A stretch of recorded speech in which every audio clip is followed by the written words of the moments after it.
First of all, I'd like to thank Mr. Kevin Coyne and his company, Coyne Healthcare, for inviting me and giving me this opportunity to talk about our ingredient AHCC. Today is already the first day this AHCC ingredient is introduced to South Africa. So this AHCC is the name of the ingredient, and this has been used for integrative medicine and nutritional immune support. If you want to express what is AHCC, it is a standardized cultured extract of mushroom mycelia. Doctors first screen hundreds of different species of a different type of mushrooms, and they finally identified the very best working species, which was a type of shiitake mushroom. So the component, when it's taken, this is a dietary supplement, functional food. So when it's taken as many different delivery forms, that components of AHCC is working to stimulate those receptors and modulate our immunity. AHCC is not only for patients, but for everybody. It's good for health maintenance, energetic daily life, and even for quality of life improvement. We are just confident about the ingredient because this is really uniquely developed and produced by this patented manufacturing process.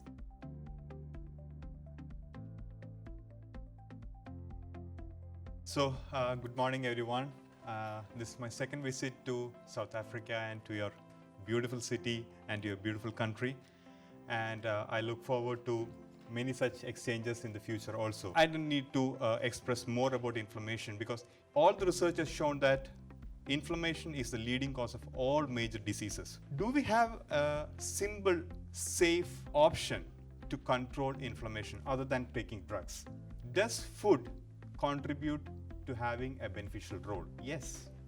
The answer is 100% yes. Among the various foods which have been researched for controlling inflammation, turmeric probably is the most well-researched one single food ingredient. If I had to take, turmeric would probably qualify that. It's thought that it has got very curative medicinal properties, mainly for skin application, for a topical application, and also for its detoxifying properties.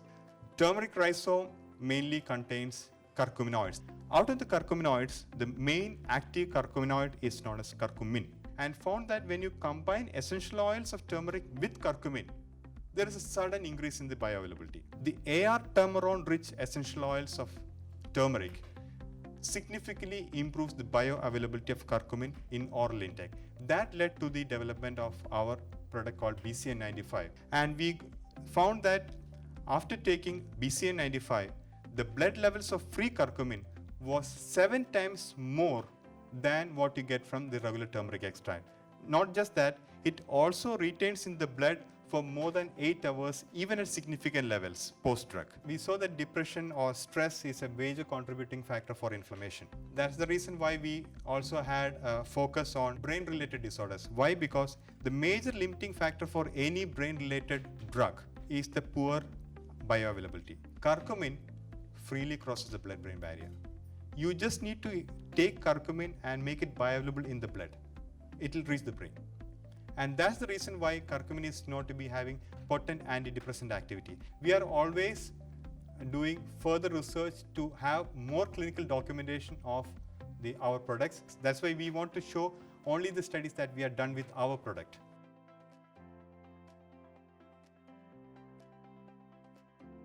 Let me say to everyone in the audience how delighted I am to be here in South Africa, and in particular beautiful Cape Town. And it'll be no surprise to anybody in this room that fruit and vegetable intake is correlated directly with the risk of chronic disease. And in this study they looked at 100,000 subjects over a 10-year period. And of the food groups that they analysed, they found that green leafy vegetable intake showed the strongest inverse association with major chronic disease. We've already seen that we have a weak pro-oxidant that tends to activate the cell's defences. And as it turns out, sulforaphane is the most potent, naturally occurring, plant-derived inducer of a switch in the cell called NRF2, which is a potent activator of cellular defences. These food-derived bioactives that activate NRF2 are not confined to cruciferous vegetables. A whole host of plant foods contain them. If you eat a large enough quantity of a wide range of plant foods, you will get enough NRF2 activation. But again, we don't. There's another study now that shows that the sulforaphane yield drops to about 10% when you cook. But what's significant here in this study is that the bioavailability of the raw broccoli is about 37% sulforaphane yield, and when you cooked it, it went to 3.4% sulforaphane yield. In neurodegenerative disorders, a wide variety of acute and chronic neurodegenerative diseases, including ischemic traumatic brain injury, Alzheimer's disease and Parkinson's disease, share common characteristics such as oxidative stress, inflammation, and neuronal loss. So here the paper concludes in saying that sulforaphane appears to be a promising compound with neuroprotective properties that may play an important role in preventing neurodegeneration. Given its properties, sulforaphane could be considered as a phytochemical at the forefront of natural medicine. And so, ladies and gentlemen, thank you very much for your attendance.